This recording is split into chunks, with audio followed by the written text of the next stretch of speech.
Les ventes interdites en islam sont de plusieurs catégories. La plus grande, la plus grave et la pire des transactions interdites en islam, c'est le riba, l'usure.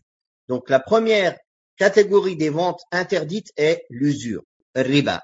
Une vente peut être interdite aussi car dans la vente, il y a du gharar. El gharar, on pourrait le traduire par une vente indéterminée, aléatoire, problématique, où il y a de trop grosses inconnues. On va en parler, on va expliquer qu'est-ce que ça veut dire les ventes de gharar et les preuves de leur interdiction et quel type de gharar est interdit et quel type n'est pas interdit.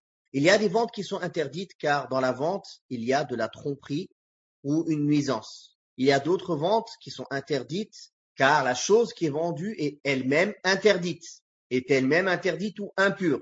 Et il y a des ventes qui sont interdites car la chose qui va être vendue va être utilisée pour un interdit ou parce qu'elle est à un moment interdit ou pour d'autres raisons qui ne sont pas dans la chose qui est vendue en elle-même.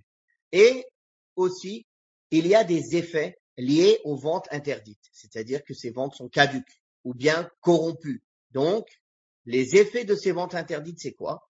Ça aussi, c'est un chapitre qui est sous le sous-chapitre des ventes interdites.